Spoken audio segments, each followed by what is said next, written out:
Hey everybody, it's your girl back at you once again with this video diary. Of course, as usual, we do these 15-minute diaries to let you all know how things are going in our life during this quarantine by us being separated and not together, enjoying each other's company. Well, I want to take a moment of silence to remember this lovely 3 weeks I had without the children. They'll be back this weekend with another little addition with them. And I just want to take the time out and to pay tribute to an end of a peaceful era that I've had for the last 3 weeks. Oh, yeah. And welcoming my children back next week. So, yeah. This is my last week alone. I'm going to try to enjoy it to my fullest. I completed two of my classes. Finals are over with those two. Just two more to go. Looking forward to getting rid of those two. But yeah. It's been this experience has been or is, put it that way, um getting better and better each day. I'm learning something new about this experience as I go along. Things are I don't know. I'm kind of it's becoming a norm to me now. It's nothing that's like I wish it to be over. I mean, I do wish it to be over soon, but it's becoming to be something I'm kind of used to now. It doesn't seem like it's out of the ordinary anymore. Um, of course, we're still hearing the reports and all of that, and you know, I'm bringing this hair in the back, y'all, because it's getting on my nerves. It's time for these braids to come down, but I'm too lazy. But I'll get to it.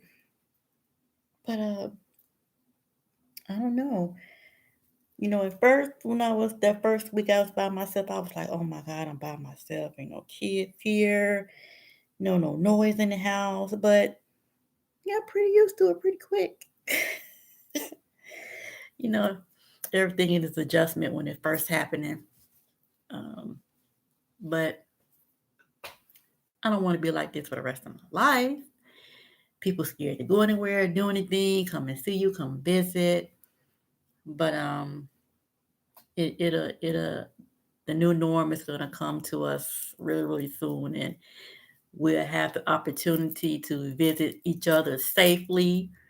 Um, Being able to communicate one on one, face to face again, other than just being at work. You want to get together with your family and friends and commune, have a good time, and just not being using these media devices to communicate. I mean, Zoom, FaceTime, and all that, but you want to be able to be like, okay, can I touch you?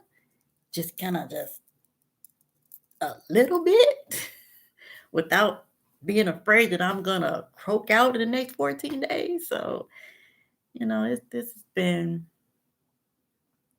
I don't know. There's so much you can eat. There's so much you can cook. There's so much TV you can watch. It's like, okay, what is there else to do? Read a book? Okay. Don't want to stimulate my brain that much. Um, I don't know. I don't know. I went to Costco. It's like everywhere I go, there's a line. Everywhere I freaking go, there's a line to get in. And it was so strange because usually in Costco, they have the little music playing, through the speakers. And all I heard was, attention shoppers, please utilize social distancing as you shop. The CDC recommends, whoa, whoa, whoa. I'm like, that's all I heard. It was like being in a robotic state. I'm like, oh my, like some purge shit. Like, really? I'm like, what? No music in the background, no nothing.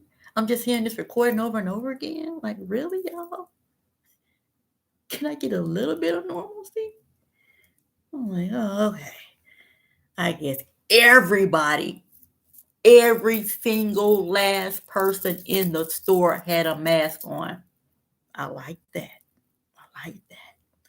Even though it's going to be mandatory on the 1st of May, everybody was prepared today. And I was so glad to see the people that wasn't like me abiding by that rule already. Of course, there's always got to be one in the bunch that just want to go against the grain and be a day walker and had no gloves on or no mask on or anything. They was just in the store all willy nilly, just out there like free balling, like, you know, hey, I see everybody else with it on, but shit, I'm gonna go up here and shop and just be on everybody. And they were younger. They were a younger couple. And I think that's what people have been saying lately, that, that's why younger people has been catching it more so now, because they go out there and they pretend like this just not going to affect them at all. You know, I call them day walkers because they're the ones that like carry, they're like the carriers of it. And they can just like spray that to anybody they come in contact with. And because they don't know they're carriers, they're affecting a whole lot of people. And they won't walk around here with no mask on, no gloves on, no nothing. Like, I just looked at them like, you ought to be ashamed of yourself.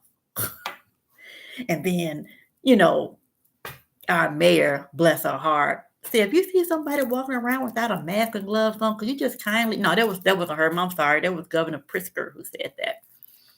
Could you just go over and remind them, could you please put on, it was one of them said it. Could you please put on a mask and everything? First of all, you want to see me get cussed out, right? I'm just going to go up to these people and say, could you please put a mask on? Because you're potentially affecting people around you and get punched in my eye. Really? Really? Okay. It just make it to where they can't go in to any type of establishment without it. So that'll make them wear it. You can't come in here. You're not in the right. But the Bible say you come to the wedding feast and you're not dressed right, you got to get up out of here. You're a foreigner. If you don't have a mask and gloves on, you can't come up in this establishment. You're a foreigner. Get out. That's all those Bible scholars out there. But yeah, it's been a roller coaster, and it's nice to know that New York is kind of leveling out, because that epicenter was, whew, man. So that's good news for New York. We're just trying to have the same effects here in Chicago, and I live in an area that has one of the most highest numbers of people who have been infected with this virus. I'm in Auburn Gresham. Auburn Gresham is South Shore, and it's a community on the west side. And it's not really shocking to me because we have a lot of our older population that's in Auburn Gresham. So that's not shocking to me because a lot of our older citizens are catching the disease or the virus, put it that way. So that revelation wasn't shocking to me when that was revealed because, yeah, we have the older generation here in Auburn Gresham. So I understand that. Um, I just want our older people to be safe. If they do have to come out protected. Um, don't take it lightly. Don't come out unless it's absolutely necessary. And when I mean absolute necessary, I mean absolutely necessary. You don't need $25 from the bank. You just don't need it. You don't need it. You don't need it. You really don't need it. Mm-mm. Mm-mm. And if you have to come out, do everything all at one time. Go to the bank, get enough money to pay all your bills, even the ones you haven't received yet. You know what's coming, right? So If you have a bill that came that's $300, don't go to the bank and just get that bill for $300 because you know next week your light bill coming out and that's 80, and the week after that your gas bill coming out and that's 150. So why not just go to the bank and get your three, four, or get $600 out. That way you can cover all your bills when they come. Get your little money orders and stuff together. Mhm, mhm, mhm. Or better yet, how about this? How about I just had a brainstorm. Write a damn check off the checking account. What? It seems like it's simple to me, but maybe it's not simple to a lot of people that they can actually write a check and get their checking accounts that are coming up there and writing a whole check for you. I mean, it just don't make any sense. Now, people with the savings accounts, yeah, come up and get your little lump sum, go to the currency exchange, or get your money orders right there at the bank. So simple. And then mail everything out at one time. You don't even have to wait for the bill. Just mail. You can kind of pretty much gauge, you know. Or how about this?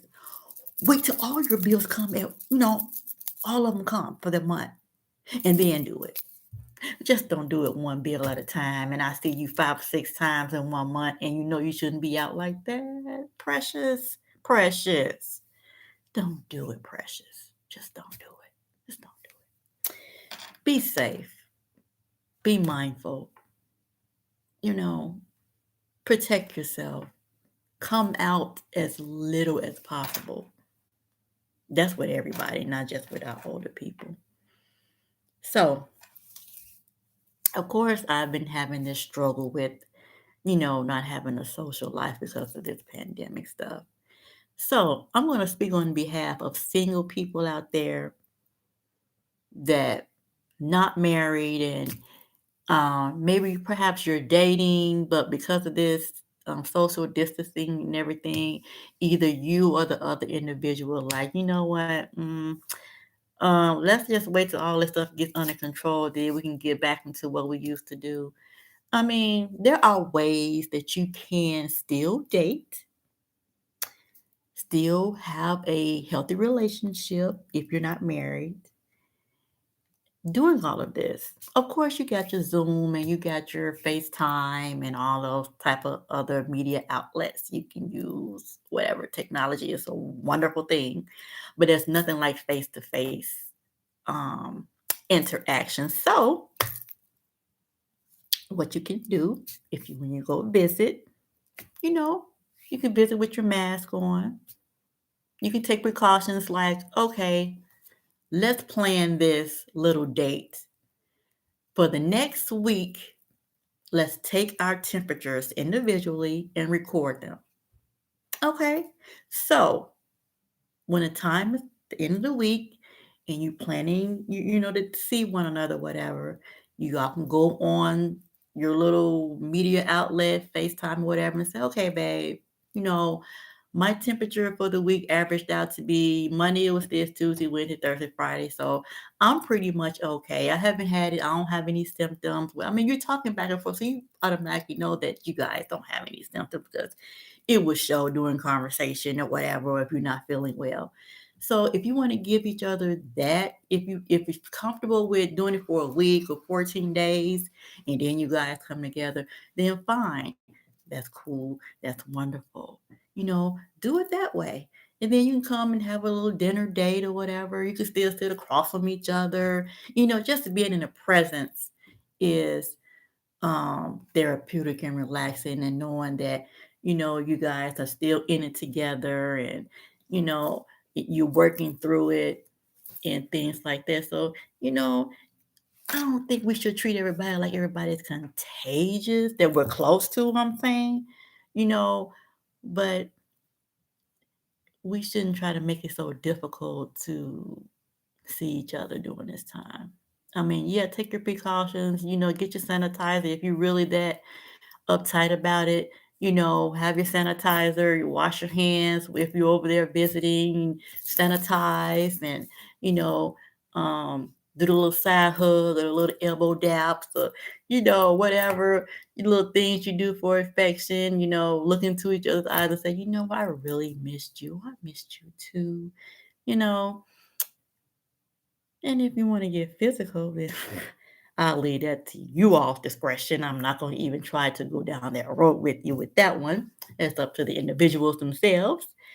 But at some point, you're going to get out and get your son. Put point blank, simple as that.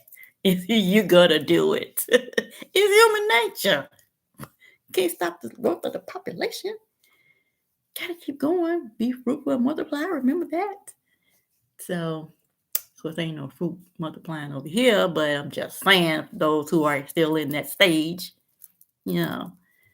But yeah, a lot of babies are going to come out of this, all of that, being quarantined together. And then, the ones that, who are married and nothing pretty much is going to change with that situation because you come home to each other every day ordinarily anyway, so being in the same house together is that's hey, that's what you normally do anyway. But to those of us who are single, who's, trying to still date and to mingle and to, have some type of normal life through all of this, we're the ones that got to be creative with our shit.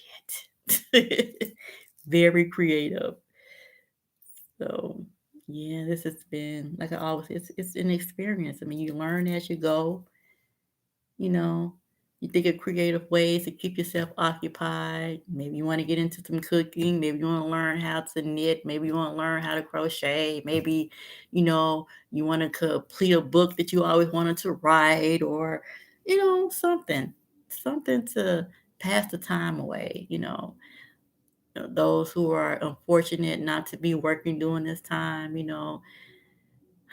they can think about maybe some alternatives to, and that's the thing. The people that, are not working, who lost their jobs due to this or laid off or however the case may be, I'm sure there's a lot of things that are going through their minds right now. And this is something that's out of their control. They can't control it. They can't really do anything about it. Yeah, they gave, the stimulus package and all of that, but how far is $1,200 going to go when every month your bills is steady going up? It's not. It They're not telling the landlords, okay, don't pay, don't take any rent from your tenants for the next 60 days. They're not putting that out there. They're having payroll protection programs and things like that, which is a good thing, but that's only temporary. And if this thing stretches out until the end of the year, potentially, then what what's going to happen then? The country's going to go bankrupt pretty much because you're going to keep coming up with packages and trying to make way for the citizens of these United States to survive. Eventually you're going to run out of money, and it's like, you think about it, how can a country runs out of money that make their own damn money?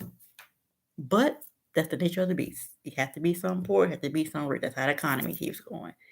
Hell, if everybody just was on an even slate and plane, well, nobody be going nowhere. When no economy be going nowhere, everybody just be blissfully happy. God forbid that. Everybody needs to be taken care of, and there would be no need to go out and get this, that, or the other because you have everything you need right there. So, which is a tragic state. When I was on my way to Costco, just to get off there for a minute, and I exited off of Roosevelt.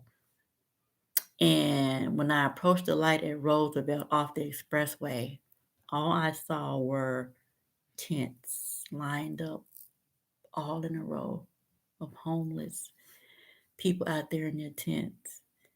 And I'm like, wow, I said, even through this crisis, this pandemic, they still don't have a place where the homeless can go for refuge. And they're probably, if you think about it, safer out there because they're, if they go to a shelter, they're in close quarters with other people. So being out there, um, separated from each other, close but separated at the same time, they're practicing social distancing. So their likelihood of catching any virus from anyone is relatively low than going to a shelter. So it's like, you know, how do you balance that out? That's that's crazy. I mean, when you look at things through other lenses and you like, especially with this going on, you're like, man, this is crazy. This is crazy. So until next week, well, actually this week, until another diary session, you all stay safe, be mindful, practice your social distancing when you go out, when you leave your home. Have your mask on, have gloves on. If you don't have gloves, please have your little portable sanitizers with you so you can sanitize when you're out and about. And stay safe. Until then, ah.